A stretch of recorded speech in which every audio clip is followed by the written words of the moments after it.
طور سيناء تنبت بالدهن وصبغ للآكلين وإن لكم في الأنعام لعبرة نسقيكم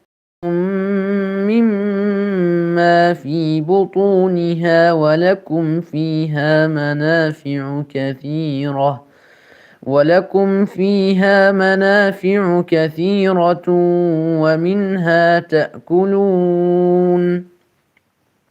وعليها وعلى الفلك تحملون ولقد أرسلنا نوحا إلى قومه فقال يا قوم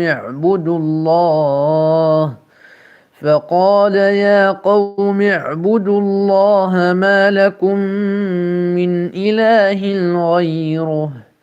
أفلا تتقون فقال الملأ الذين كفروا من قومه ما هذا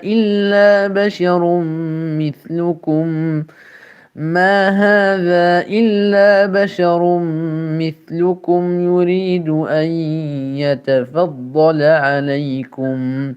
يريد أن يتفضل عليكم ولو شاء الله لأنزل ملائكة ما سمعنا بهذا في آبائنا الأولين إن هو إلا رجل به جنة فتربصوا به حتى حين قال رب انصرني بما كذبون فأوحينا إليه أن اصنع الفلك بأعيننا ووحينا فإذا جاء أمرنا وفارت النور فاسلك فيها من كل زوجين اثنين وأهلك إلا من سبق عليه القول منهم ولا تخاطبني في الذين ظلموا إنهم مغرقون فإذا استويت أنت ومن معك على الفلك فقل الحمد لله الذي نجانا من القوم الظالمين وقل رب أنزلني منزلا مباركا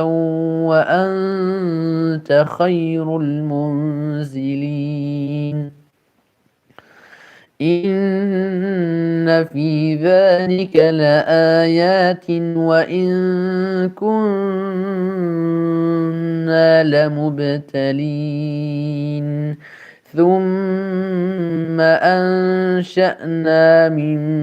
بعدهم قرنا آخرين فأرسلنا فيهم رسولا منهم أن اعبدوا الله ما لكم من إله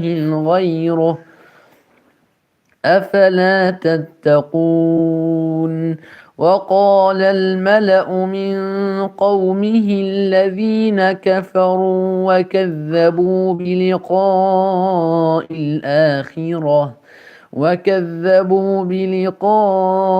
الآخرة وأترفناهم في الحياة الدنيا